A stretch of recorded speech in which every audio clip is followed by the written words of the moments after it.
दुःख निरोधाचा उपाय ही उदास तत्वे सवतत्वेच समजणे म्हणजे समजा अविद्या होय. जगात दुःख आहे आणि या दुःख निरोधाचा मार्ग आहे. हीच काय आहे? उदात अशी तत्वे आहे. हे समजणे म्हणजे समजा आपल्याकडे हे असलेले समजा अविद्या होय. न समजणे जगात दुःख आहे आणि त्या दुःखावर समजा उपाय आहे. हे तत्वे जर न समजणे म्हणजे समजा आपल्याकडे अविद्या आहे. आणि समजणे म्हणजे समजा विद्या आहे. आणि न समजणे म्हणजे समजा अविद्या आहे. साम्यक दृष्टीचा हेतू माणसाने कर्मकांडाच्या विधींना व्यर्थ समजणे आणि शास्त्राच्या पवित्र्यावरील मिथ्या विश्वास टाकून देणे हा आहे. साम्यक दृष्टीचा दुसरा विचार म्हणजे काय आहे की बाबा कर्मकांड, माणूस अनेक प्रकारचे कर्मकांड करतो. हे कुठल्याही प्रकारचे कर्मकांड करून समजा तुम्हाला त्याच्यामध्ये कसल्याही प्रकारचा लाभ नाही असं भगवंत सांगत आहे. तरीही मनुष्य त्या कर्मकांडामध्ये अटकून बसला आहे आणि त्या कर्मकांडामुळे आपलं पूर्ण आयुष्य कर्मकांडात घालून समजा पूर्ण आयुष्य बर्बाद करत आहे. भगवंत म्हणतात की या कर्मकांडावरचा विश्वास पूर्ण सोडून द्या, त्याच्यावर विश्वास ठेवू नका. हा साम्यक दृष्टी आणि जर विश्वास ठेवला तर समजा काय ते व्यर्थच आहे. शास्त्राच्या पवित्र्यावरील मिथ्या विश्वास टाकून देणे आणि जे अनेक प्रकारचे जे शास्त्र आहेत त्या शास्त्रावरला जो विश्वास आहे ते सगळा मिथ्या आहे. हा सगळा विश्वास मिथ्या आहे, ते सगळं टाकून द्या. साम्यक दृष्टीकरता माणसाने अद्भुत कल्पनाचा त्याग केला पाहिजे. अनेक प्रकारच्या त्याच्या कल्पना असतात, त्या काल्पनिकवरती माणूस जगत असतो. त्या कल्पनेचा त्याग केला पाहिजे. आणि त्या बोळसट कल्पना जर समजा आपल्या मनात समजा राहिल्या तर त्या कल्पनेवर जर आपण जगत असो तर आपलं आयुष्य फजूल जाणार. त्याच्यासाठी आपल्याकडे असणाऱ्या जे कल्पना आहेत त्या कल्पना समजा काय करा, सोडून द्या. साम्यक दृष्टीकरता माणसाने अद्भुत कल्पनाचा त्याग तर केलाच पाहिजे. आणि निसर्ग नियमाविरुद्ध कोणतीही गोष्ट होऊ शकते ही गोष्ट माणसाने मानता कामा नये. निसर्गाच्या नियमाविरुद्ध एखादी गोष्ट होऊ शकते हे देवाचेच कर्तव्य असं म्हणता कामा नये. निसर्गाच्या नियमाविरुद्ध समजा एखादी गोष्ट होऊ शकत नाही, कारण निसर्गाचा नियम आहे. निसर्गाच्या नियमाचे उल्लंघन केल्यास त्यामुळे आपल्याला समजा त्या दुःख आपल्याला भोगावीच लागते. ज्या सिद्धांतांना वास्तविकतेची किंवा अनुभवाचा आधार नाही व ते केवळ काल्पनिक अनुमान आहेत ते सिद्धांत साम्यक दृष्टीसाठी त्याच आहेत. आणि अशा प्रकारचे काही सिद्धांत आहेत की बाबा ज्या सिद्धांतांना वास्तविकतेचे समजा अनुभव आधार नाही. आता आपण पाहिले बरे समजा भगवंतांना समजा ज्या टायमाला समजा ज्ञानाचा प्रकाश ज्ञान प्राप्त झालं त्या टायमाला भगवंताला वाटलं की बाबा असेही काही पंथ आहेत की समजा त्याला काही नवा प्रकाश समजा दिसला आहे का, तर त्यांच्याकडे असं समजा काय आहे का. म्हणून भगवान त्या टायमाला समजा 62 पंथ होते. 62 पंथामधून भगवंताने 6 पंथाचा अभ्यास केला व त्या 6ही पंथामध्ये भगवंताला एकही गोष्ट घेण्यासारखी समजली नाही.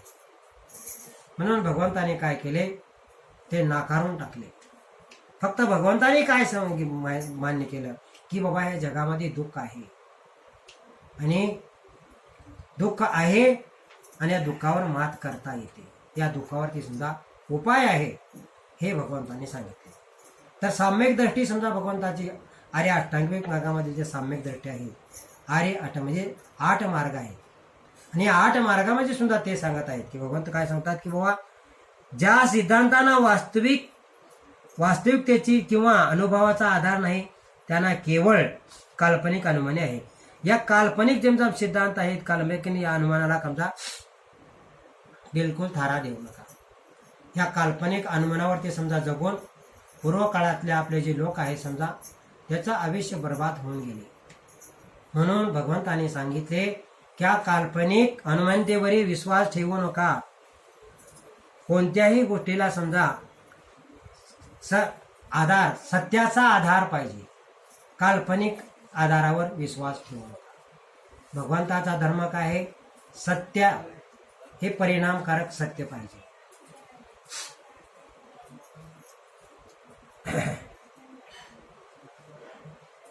काल्पनिक अनुमान आहेत हे सिद्धांत सम्यक दृष्टीसाठी त्याच आहे. आणि सम्यक दृष्टीसाठी समजा असे काल्पनिक सिद्धांत काय आहेत, त्याने भगवंताने त्याचा नकार दिलाय. त्यांना स्वतंत्र मन आणि स्वतःचे विचार सम्यक दृष्टीसाठी आवश्यक आहेत.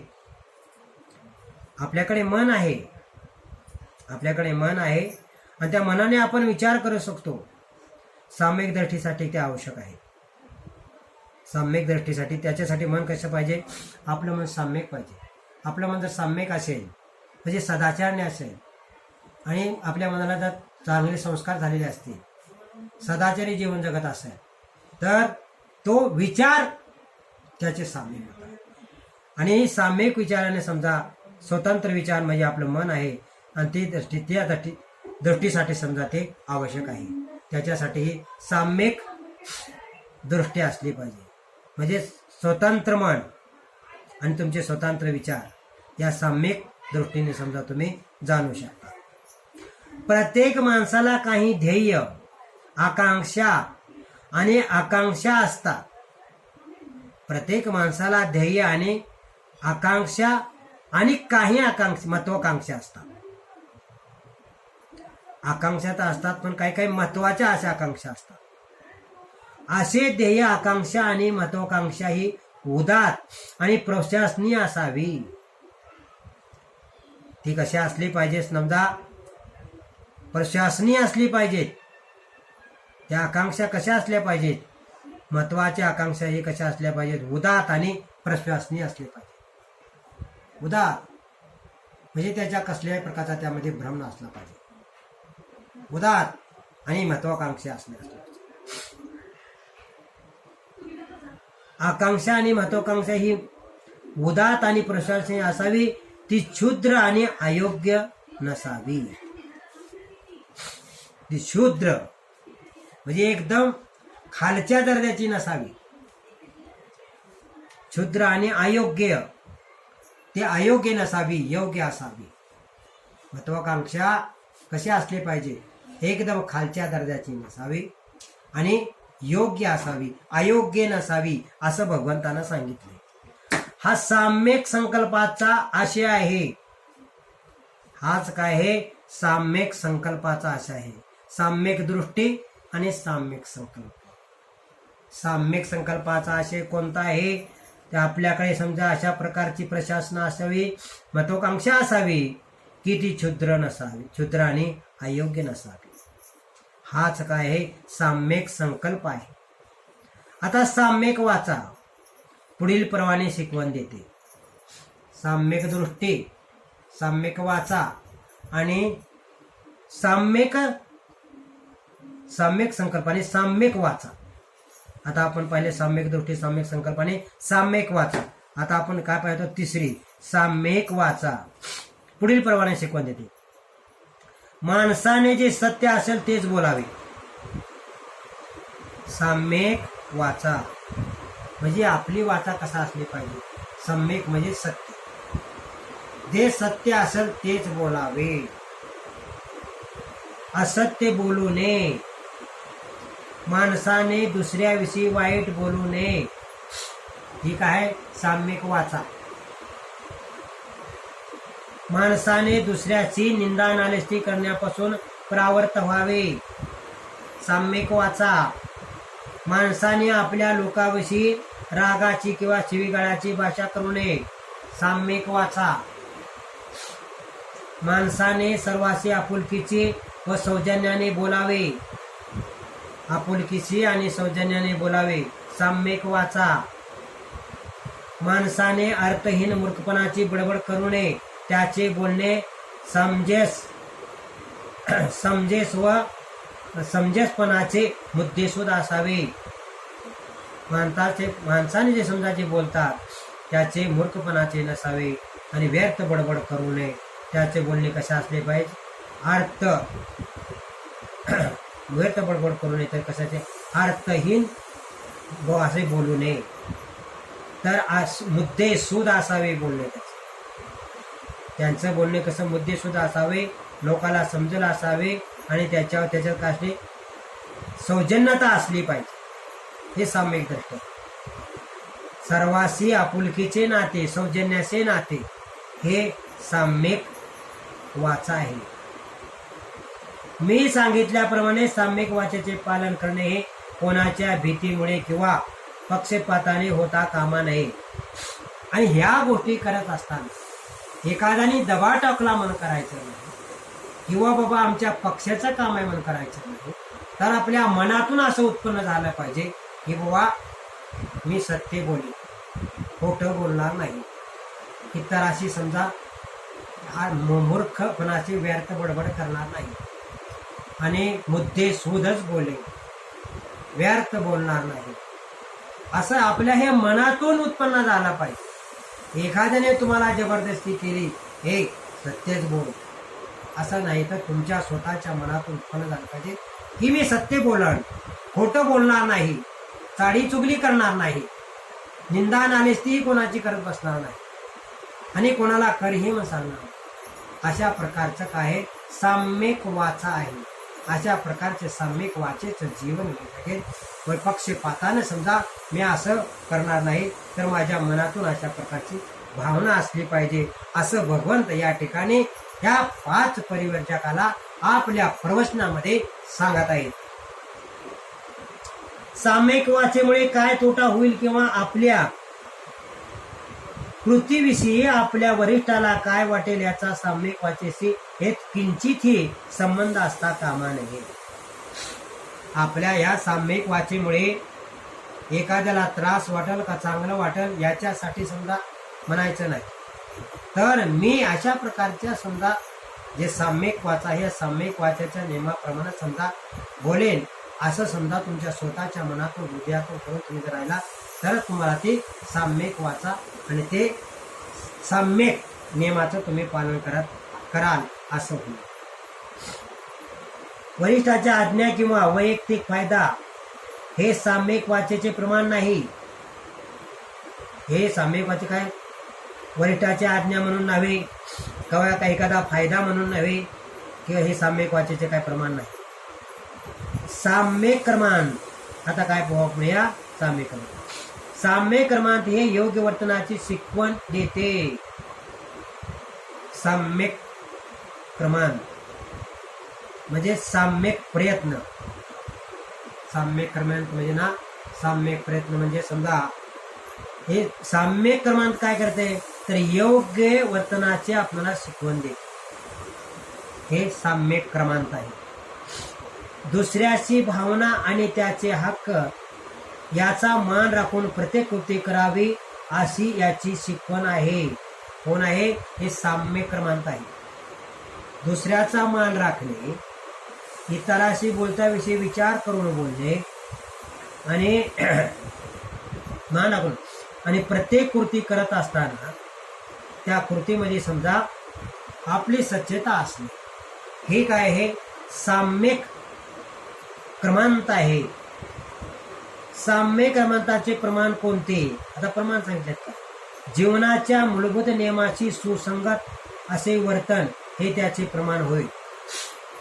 आपल्या जीवनाशी कसं असलं पाहिजे, सुसंगत असं वर्तन असलं पाहिजे, म्हणजे चांगले वर्तन. आपण ज्या व्यवहारामध्ये राहतात, मनुष्य जीवनामध्ये राहतो, त्याच्यामधले आपले व्यवहार कसे असले पाहिजेत, इतराशी सुसंगत असले पाहिजे, म्हणजे इतराला त्याचा फायदा झाला पाहिजे. अशा प्रकारचं वर्तन करा की तुमच्या या वर्तनापासून इतराला समजा तोटा नाही झाला पाहिजे, त्याला तकलीफ नाही झाली पाहिजे. अशा प्रकारचे हे काय साम्यक क्रमांत. एखाद्याचे वर्तन ज्यावेळी या नियमाशी सुसंगत असते त्यावेळी तो साम्यक क्रमांताची सुसंगत आहे असे समजावे. आणि तो जर समजा असे या वर्तनाची सुसंगत असेल, अशा प्रकारचं समजा जर सुसंगत वर्तन करत असेल, तर कसा आहे तो साम्यक सुसंगत आहे असं समजायचं. तो साम्यक वर्तन करत आहे असं आपण समजायचं. प्रत्येक व्यक्तीला आपल्या चरित्रार्थ चालवायचा असतो, परंतु चरित्राचे अनेक मार्ग आहेत. काही वाईट आहेत, काही चांगले आहेत. प्रत्येकाकडे समजा चरितार्थ असतो आणि त्या चरित्रार्थ चालण्यासाठी चांगला आणि वाईट असे दोन मार्ग असतात. चांगला आणि वाईट असे दोन मार्ग असतात. ज्याच्यामुळे इतराची हानी होते किंवा इतराच्यावर अन्याय होतो, हे वाईट मार्ग आहे. आपल्या वर्तनामुळे ज्याची हानी होते किंवा त्याचे समजा वाईट होते, हा आपलं वर्तन वाईट. मग हे साम्य क्रमांक होऊ शकत नाही. हे साम्य क्रमांक नाही. दुसऱ्याची हानी किंवा त्याच्यावर अन्याय न करता जगण्यापुरते मिळवण्याचे जे मार्ग चांगले आहेत, हो, यालाच साम्यक आजीविका म्हणतात. साम्यक आजीविका म्हणजे काय? आता आपण पाहिले साम्यक क्रमांक पाहिला. आता साम्यक आजीविका म्हणजे दुसऱ्याच्या वरती अवलंबून राहणे, दुसऱ्याची हानी किंवा त्याच्यावर अन्याय न करता जो बी आपण समजा कार्य करत आहोत त्याच्यामुळे दुसऱ्याची हानी झाली नाही पाहिजे, त्याच्यावर अन्याय नाही झाला पाहिजे. आपण जे वर्तन करतो त्याच्यामुळे समजा त्याच्यावर अन्याय होतोय आणि आपण कमवतोय, हे नाही, तर त्याच्यावर अन्याय न झाला पाहिजे आणि जरूर कमवा. जगण्यापुरते मिळण्याचे जे मार्ग चांगले आहेत ते समजा त्याला साम्यक आजीविका म्हणतात. आणि आपलं जीवन जगण्याकरता समजा आपण म्हणजे कार्य केलं पाहिजे, काम केलं पाहिजे, पण त्याची इतराची हानी होता कामा नये. इतराची हानी नाही झाली म्हणजेच आपण कसं आहे साम्यक आजीविकेप्रमाणे. हे दुसऱ्याची हानी न होता करणारं कार्य म्हणजे समजा साम्यक आजीविका. इतराला तकलीफ न देता जीवन जगतो, जे समजा आपण मिळवतो ते समजा आजीविकेचं साधन आहे. साम्यक व्यायाम म्हणजेच अविद्या नष्ट करण्याचा प्राथमिक प्रयत्न होय. साम्यक व्यायाम आपल्याकडे असलेले जे समजा अविद्या आहे, आपल्याला कसल्याही प्रकारचं ज्ञान नाही, तर हे साम्यक व्यायाम म्हणजे आपल्याकडे असलेले अविद्या नष्ट करणे म्हणजे समजा साम्यक व्यायाम म्हणजे साम्यक प्रयत्न. साम्यक प्रयत्न करणे म्हणजे आपल्याकडे असलेली अविद्या नष्ट करणे म्हणजे काय? साम्यक प्रयत्न. अविद्या नष्ट करणे म्हणजे या दुःखदायक कारागृहातून बाहेर जाण्यासाठी दारापर्यंत पोहोचून पुढील मार्ग मोकळा करणे होय. सम्यक दृष्टी म्हणजे काय आहे की बाबा ही अंधार कोठडी आहे, म्हणजे हे जग आहे आणि ह्या जगातून बाहेर पडून आणि जो साम्यक व्यायाम आहे म्हणजे साम्यक जे प्रयत्न आहे तर प्रयत्न करून आपण काय केले पाहिजे की आपल्याकडले अविद्या नष्ट करून त्या दुःखावरती मात करणे म्हणजे समजा आपण या कारागृहातून आपण जे कैदी आहोत म्हणजे ज्या कारागृहात आहोत या कारागृहातून बाहेर पडणे म्हणजेच काय? आपल्याकडे जे दुःख आहे त्या दुःखाला नष्ट करणे म्हणजेच या कारागृहातून बाहेर पडणे आणि जाण्याच्या दारापर्यंत पोचून पुढील मार्ग मोकळा करणे. आणि ह्या दुःखाचा मार्ग आहे म्हणजे काही कारागृह आहे, या कारागृहाच्या दारापर्यंत येणे आणि दारापर्यंत येऊन समजा पुढील मार्ग मोकळा करून समजा जाणे म्हणजेच काय? हे साम्यक व्यायाम आहे. अशा प्रकारचं समजा हे साम्यक व्यायाम. आता साम्यक व्यायामाचे 4 हेतू आहेत. ह्या साम्यक व्यायामाचे 4 हेतू आहेत. अष्टांगिक मार्गाचे विरोध अशा चित्तवृत्तीला प्रतिरोध करणे हे एक हेतू होय. याचे 4 हेतू आहेत. पहिला हेतू काय आहे? अष्टांगिक मार्गाचे विरोध अशा चित्तवृत्तीचा प्रतिरोध करणे हा एक हेतू आहे. अशा प्रकारच्या चित्तवृत्ती अगोदरच उत्पन्न झाल्या असतील तर त्या दाबून टाकणे हा दुसरा हेतू.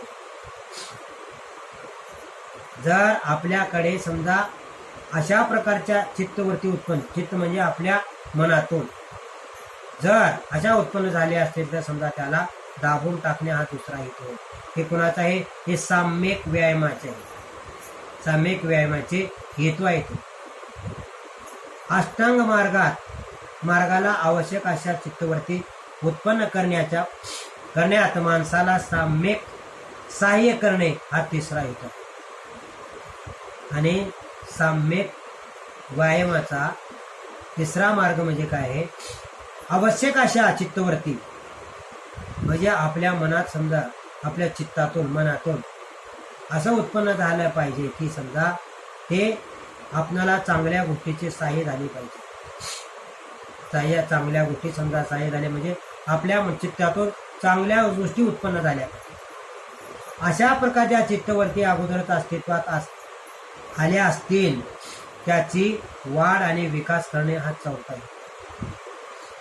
आणि जर समजा आपल्या चित्तामध्ये अशा प्रकारच्या चांगल्या गोष्टीची वाढ होत असेल तर त्याची अधिकाधिक वाढ करणे हा त्याचा एक चौथा हेतू आहे असं या ठिकाणी त्यांनी सांगितलं आहे. हे साम्यक व्यायामाचा हा चौथा हेतू आहे. तर साम्यक समृद्धीला जागरूकपणा व विचारपणा याची आवश्यकता असते.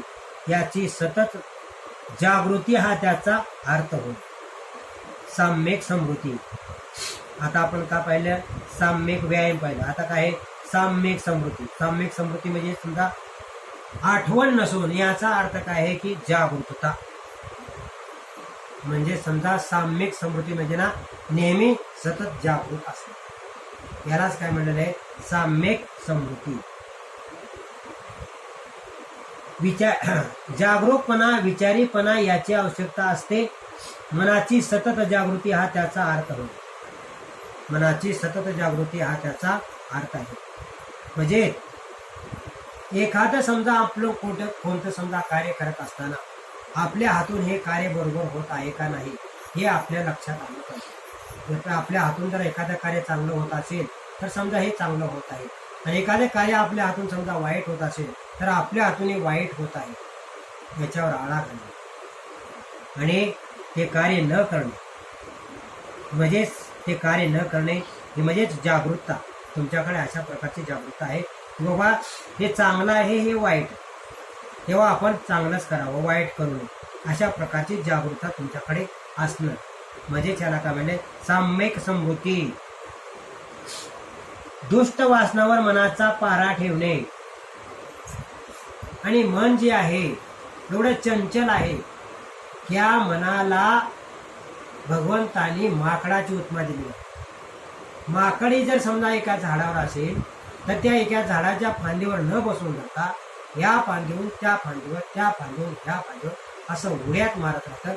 त्याप्रमाणे आपलं मन जे आहे असं चंचल आहे का समजा इथं आहे